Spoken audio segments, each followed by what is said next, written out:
ચાલો ફ્રેન્ડ્સ, આજે આપણે દ્રાવ્યતાની અંદર પ્રવાહીમાં જ્યારે ઘન પદાર્થ ઓગાળીએ છીએ એ દરમિયાન એટલે કે પહેલા દ્રાવણમાં દ્રાવક અને દ્રાવ્યના સ્વભાવની ચર્ચા કરીશું. જેવું કે લાસ્ટ ટાઈમ મેં તમને જણાવ્યું હતું કે આ ટોપિકમાં આપણે શું ભણવાનું છે, તો કયો પદાર્થ કયા પદાર્થમાં ઓગળે, અને એના માટે તમારે જોવું પડે કે સરખો પદાર્થ સરખા પદાર્થમાં ઓગળે. તો સરખું શું હોવું જોઈએ? એનો સ્વભાવ. એનો મતલબ શું? માનો એક પદાર્થ કાર્બનિક છે તો બીજો પદાર્થ પણ કેવો જોઈશે? કાર્બનિક. તો કાર્બનિક કાર્બનિકમાં ઓગળે. તમને ખબર હોવી જોઈએ કે કયો પદાર્થ કાર્બનિક છે અને કયો પદાર્થ અકાર્બનિક છે. તો બંને લિસ્ટ આપું છું. પહેલા તો નિયમો શું છે એ, અને કયો પદાર્થ છે. પરીક્ષામાં આમાંથી શું પૂછાશે સમજી લો જરા. તો સૌથી પહેલા આપણે જઈએ તો આપણો ટોપિક કયો છે મેન? તો એ છે દ્રાવ્યતા. દ્રાવ્યતાની અંદર પણ આપણે કયા નંબરનું દ્રાવણ બનીએ છીએ? તો પહેલું દ્રાવણ 1. દ્રાવણ 1 કયું છે? તો દ્રાવણ 1 છે પ્રવાહીમાં કયો પદાર્થ ઓગાળો?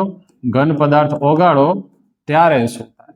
આની અંદર પણ આપણે કયો ટોપિક ભણવાના છીએ? તો એ છે દ્રાવક અને દ્રાવ્યનો સ્વભાવ. તો આ આપણું મેન ટોપિક થઈ વિષય વસ્તુ. આમાં પણ તમે જોઈ શકશો કે આમાં આપણે શું ભણવાનું છે એ સમજી લો. આમાં આપણે ભણવાનું છે ઇન ધ સેન્સ આપણે કયો પ્રશ્નનો જવાબ મળવાનો? તો એ છે કે કયો પદાર્થ એ કયા પદાર્થમાં ઓગળે.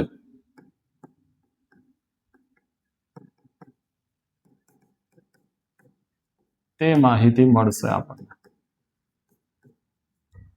આ સમજી લો. તો કોઈ પૂછે કે માન લો કે આ માહિતી તો આપણને મળવાની છે, પણ આમાં આપણે જાણવાનું શું છે? તો એ છે દ્રાવક અને દ્રાવ્યનો સ્વભાવ. મુખ્યત્વે દ્રાવક દ્રાવ્યનો સ્વભાવ જે છે એ કઈ વાત ઉપર આધાર રાખશે કે કાર્બનિક છે કે અકાર્બનિક છે કે એ બધું. પણ તેના પહેલા થોડા નિયમો જોઈ લો. અને હું તો કહું છું નિયમો પહેલા એ જોઈ લો પરીક્ષામાં શું પૂછાશે. તો સમજી લો જરા. અહીંયા લખી નાખીએ આપણે. ભણવાનું તો કંઈક આ છે. પરીક્ષામાં શું પૂછાય? તો પરીક્ષામાં શું પૂછાય આ ટોપિકમાંથી?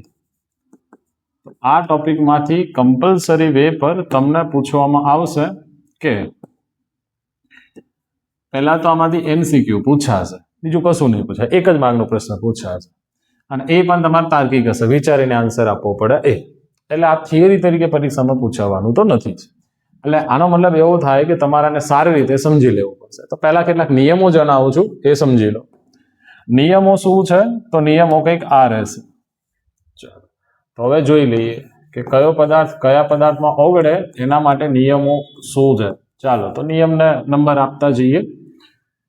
પહેલો નિયમ, બીજો નિયમ, ત્રીજો નિયમ, ચોથો નિયમ, પાંચમો નિયમ, છઠ્ઠો નિયમ, સાતમો નિયમ, આઠમો નિયમ, નવમો નિયમ વગેરે જે હશે. ચાલો વન બાય વન શરૂ કરીએ. બસ મૂળ વાત યાદ રાખજો, સરખામાં ઓગળે. એનો મતલબ કે જો કોઈ એક પદાર્થ કાર્બનિક છે તો કાર્બનિકમાં કયો પદાર્થ ઓગળે? તો કાર્બનિક. હવે કોઈ પૂછે કાર્બનિક પદાર્થો કયા? તો એ લિસ્ટ આપું છું તમને. એના પછી તો અકાર્બનિક પદાર્થ જે છે એ અકાર્બનિક પદાર્થમાં ઓગળે. આના પછી શું? તો સીધી વસ્તુ છે ધ્રુવીય પદાર્થ જે છે એમાં ધ્રુવીય પદાર્થ ઓગળશે. એના પછી અધ્રુવીય જે પદાર્થ છે એમાં અધ્રુવીય પદાર્થ ઓગળશે. આ 4 મૂળભૂત નિયમ છે. થોડા ઘણા મેં મારા પોતાના તરફથી બનાવેલા છે, એ પણ યાદ રાખજો. કે ધાતુમાં શું ઓગળશે? ધાતુ યાદ કરો, સરખામાં ઓગળે. આને કહેતા મિશ્ર ધાતુ. આપણને પારામાં પણ ઓગળે અને કોપર ઝિંક વગેરે પણ મિક્સ થાય. આના સિવાય બીજું શું છે? તો બીજું કંઈક આ છે કે જે H બંધ બનાવી શકે. શુદ્ધ અવસ્થામાં જે પદાર્થો H બંધ બનાવે તે શામાં ઓગળે? તો તે પાણીમાં ઓગળે. આના સિવાય બીજો નિયમ શું છે? તો જે પદાર્થ -OH ધરાવે, ચાહે કાર્બનિક હોય ચાહે અકાર્બનિક, તો OH બંધ ધરાવે તે પાણીમાં ઓગળે. આમાં પણ ખાસ એક MCQ પૂછાય છે, યાદ રાખજો. શું MCQ પૂછાય છે? અહીંયાથી કેરી ફોરવર્ડ કરો. જો OH વધારે તો દ્રાવ્યતા વધારે. આનું એક ઉદાહરણ આપીને તમને સમજાવી લઉં. ચાલો આ જોઈ લો. માન લો કે આપણે જોઈએ છે ઇથેનોલ. પહેલા તો લઈ લો CH3 CH2 OH. આ એક પદાર્થ છે, યાદ રાખજો આને ઇથેનોલ કહેવાય અથવા ઇથાઇલ આલ્કોહોલ. બીજો ethylene glycol, CH2 bond CH2 સાથે OH. આમાં એક OH છે, આમાં બે OH છે. આનું નામ છે ઇથિલિન ગ્લાયકોલ અથવા IUPAC નામ છે ઇથેન 1,2 ડાયોલ. અને એક આ પદાર્થ છે CH2 CH CH2, અહીંયા OH, અહીંયા OH, અહીંયા OH. આનું નામ છે ગ્લિસરીન અથવા ગ્લિસરોલ. IUPAC નામ જોવો તો એ થશે પ્રોપેન 1,2,3 ટ્રાયોલ. નામ હું બોલતો જાઉં છું, તમે લખી નાખજો, જગ્યાનો અભાવ છે એટલે. તો આની જો દ્રાવ્યતા જુઓ ને તો સૌથી વધુ દ્રાવ્ય કોણ હશે? તો ટ્રાયોલ. એનાથી ઓછું ડાયોલ ને સૌથી ઓછું મોનો આલ્કોહોલ. કેમ? કારણ કે OH વધારે હોય તો પાણીમાં દ્રાવ્યતા પણ વધારે. તો આ પણ એક નિયમ છે. આના સિવાય એક નિયમ છે, હા ચાલો એ પણ લખી નાખીએ. એ શું છે કે દરેક તો નહીં પણ મોટા ભાગના જે આયનીય પદાર્થો છે એ પાણીમાં ઓગળે.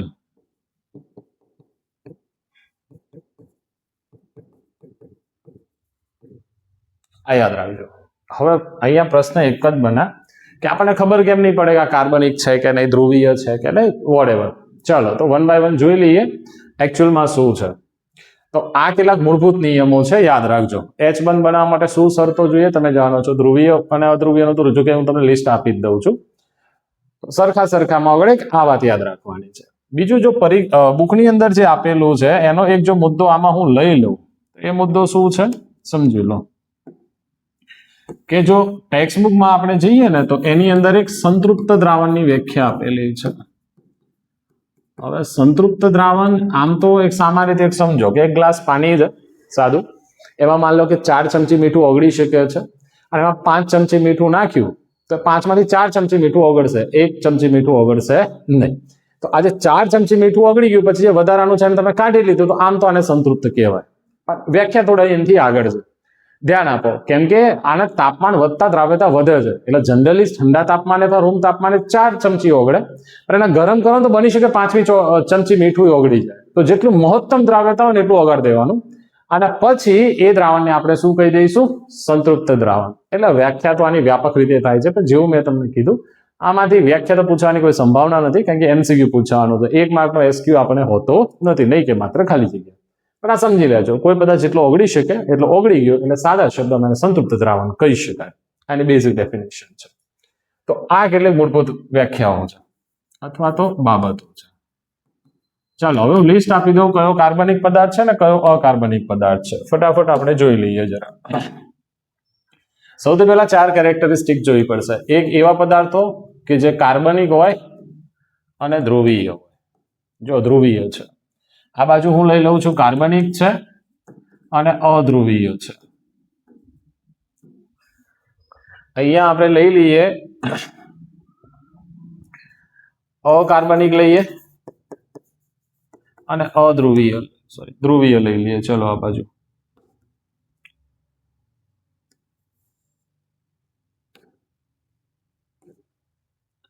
અકાર્બનિક ધ્રુવીય, અને આ બાજુ આપણે લઈ લઈએ અકાર્બનિક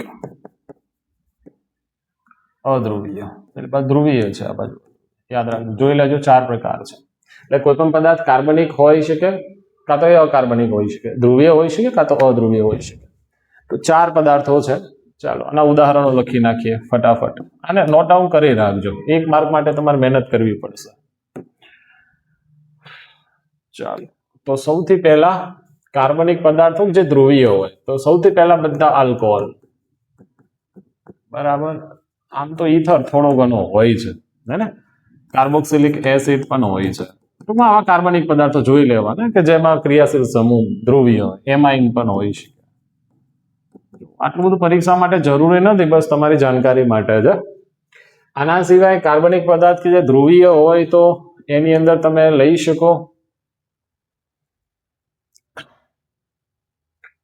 ચાલો ત્યાં બીજા લખીએ, યાદ આવે એટલે તમને લખાવું છું. કાર્બનિક અધ્રુવીય, આમાં તમે લખી શકો બેન્ઝીન, બીજું લખી શકો નેફથેલિન, પછી લખી શકો એન્થ્રેસિન, આના સિવાય યાદ કરો પેટ્રોલ, ડીઝલ, કેરોસીન આ બધા શું છે તો હાઇડ્રોકાર્બન, બધા આમાં આવે. યાદ રાખજો પેટ્રોલ, ડીઝલ, કેરોસીન વગેરે મીન પણ આમાં આવશે. બરાબર છે. તો આ બધા કાર્બનિક પદાર્થો એ પ્રમાણમાં અધ્રુવીય છે. હવે અકાર્બનિક પદાર્થો કે ધ્રુવીય હોય. ચાલો અકાર્બનિક અને ધ્રુવીય એટલે કે હાઇડ્રોક્લોરિક એસિડ, હાઇડ્રોબ્રોમિક એસિડ, હાઇડ્રોઆયોડિક એસિડ, બધા હાઇડ્રોઆયોડિક એસિડ, હાઇડ્રોફ્લોરિક એસિડ બધા શોર્ટમાં કહી દઉં ને તો આની અંદર બધા એસિડ અને બધા બેઝ આ બધા આવી જશે અકાર્બનિક. ક્ષાર એકંદરે આમાં નહીં રહે. બરાબર. આના સિવાય અકાર્બનિક ને ધ્રુવીય તો એવા છે પાણી. બરાબર છે. પાણી એકંદરે આમાં રહેશે. ચાલો અકાર્બનિક અધ્રુવીય એમોનિયા પણ રહેશે આમાં NH3. અકાર્બનિક અધ્રુવીય એમાં રહેશે જનરલી સરખા અણુઓ જેમ કે O2, O3, N2, P4 આ બધા પદાર્થો છે. આના સિવાય કેટલાક પદાર્થો જેમ કે કાર્બન ડાયોક્સાઇડ છે આ પદાર્થો રહેશે. ચાલો કાર્બનિક ધ્રુવીયમાં આના સિવાય કોઈ હોઈ શકે? ઓલમોસ્ટ આમાં બધા આવી ચુક્યા છે એટલે હવે તો આમાં જાજુ કશું રહેતું નથી. બરાબર. કાર્બનિક ધ્રુવીય એમિનો એસિડ લખી શકાય. બરાબર. મૂળભૂત તમારે આટલા પદાર્થોમાંથી પૂછાશે કે કયો પદાર્થ ક્યાં ઓગળે અને ક્યાં ના ઓગળે. તો આ થોડું યાદ રાખજો. આમાં એસિડ કીધા બધા આવી ગયા જેમ કે sulphuric acid, nitric acid, boric acid, malic acid જે હોય. મેલિક એસિડ એ કાર્બનિક એસિડ છે પણ એસિડ બધા આવી ગયા. બેઝ પણ છે જેમ કે sodium hydroxide, potassium hydroxide, calcium hydroxide બધા જ બધા. ક્ષાર એકંદરે આપણે નથી ઇનપુટ કર્યા પણ ક્ષાર માટે થોડું પ્લસ માઇનસ છે કારણ કે ક્ષાર આમાંથી એકય નથી આવતા કારણ કે આયનીય છે. જનરલી ધ્રુવીય અને અધ્રુવીયથી એક ત્રીજી કેટેગરી આવે આયનીય. ક્ષાર જનરલી આયનીયમાં રહેશે. લો નોટ ડાઉન કરી લઈએ અહીંયા. ક્ષાર કયા પદાર્થોમાં રહેશે તો આયનીય. હે ને? તો તમને ખ્યાલ હોય ક્ષાર એટલે કેવા તો NaCl, MgSO4, CaSO4 વગેરે, KCl આ બધા પદાર્થો આમાં આવી છે. આ તમારે યાદ રાખવાનું. હવે સરખો બધા સરખામાં ઓગળે. નિયમ એવો હતો યાદ કરો. ધ્રુવીય ધ્રુવીયમાં ઓગળે, અધ્રુવીય અધ્રુવીય. આ રહ્યું. ચાલો ધ્રુવીયમાં ધ્રુવીય ઓગળે તો ધ્રુવીય પદાર્થો લઈ લો અને ધ્રુવીયમાં ઓગાળવા પ્રયત્ન કરો. આપણને ખ્યાલ છે ધ્રુવીય પદાર્થ તરીકે અહીંયા માન લો કે મેં લીધું કોઈ પાણી અને પાણીની અંદર નાખો તમે કોઈ પણ આલ્કોહોલ, ઇથેનોલ, પીવાનો દારૂ તો એ ઓગળશે. કેમ? તો પાણી ધ્રુવીય છે અને આલ્કોહોલ પણ ધ્રુવીય છે તો નિયમ લાગુ પડે ધ્રુવીય ધ્રુવીયમાં ઓગળે. આના સિવાય બીજો નિયમ જોઈ લો. જેમ કે માન લો કે સપોઝ HCl પણ પાણીમાં ઓગળે. કેમ? કારણ કે HCl અકાર્બનિક છે, પાણી અકાર્બનિક છે. HCl ધ્રુવીય છે અને પાણી ધ્રુવીય છે તો સરખા સરખામાં ઓગળશે. આ બધા આયનીય પદાર્થો છે સામાન્ય રીતે પાણીમાં ઓગળે છે. બેન્ઝીન કે બેન્ઝીન ની અંદર શું ઓગળી શકે તો નેફ્થેલિન ઓગળે. બેન્ઝીન ની અંદર એન્થ્રેસિન ઓગળે. આ બેન્ઝીન એ પ્રવાહી અવસ્થા છે યાદ રાખજો. અચ્છા તો આ બેન્ઝીન ની અંદર જો આપણે સપોઝ CO2 ઓગાળવો છે તો અકાર્બનિકમાં અકાર્બનિક ઓગળેના સિદ્ધાંતથી ઓગળશે અને આ જ બેન્ઝીન જે છે એ કાર્બનિક છે એમાં આલ્કોહોલ ઓગળે તો જવાબ છે હા. કેમ? કારણ કે કાર્બનિક કાર્બનિકમાં ઓગળે.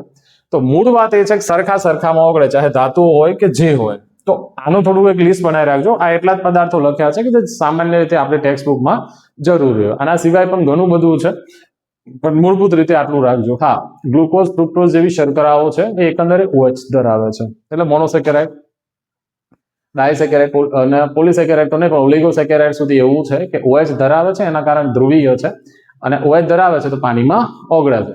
પોલીસેકેરાઇડમાં જાઓ જેમ કે સેલ્યુલોઝ, લાકડું, રૂ એ પાણીમાં નથી ઓગળતા કારણ કે પોલિમર પદાર્થો છે. પોલિમર પદાર્થોની દ્રાવ્યતા આમ પણ ઓછી હોય છે. આ તમારે યાદ રાખવાનું છે.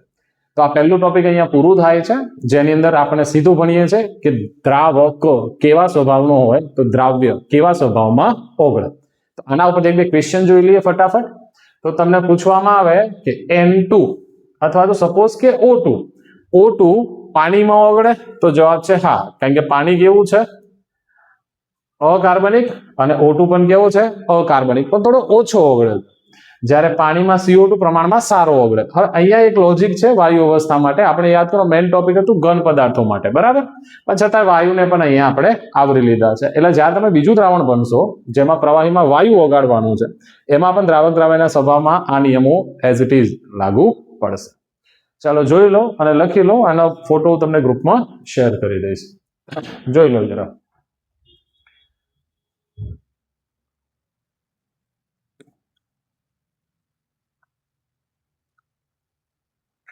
ઓકે ચાલો રાઇટિંગ થોડું જોઈ લેજો, એડજસ્ટ કરી લેજો.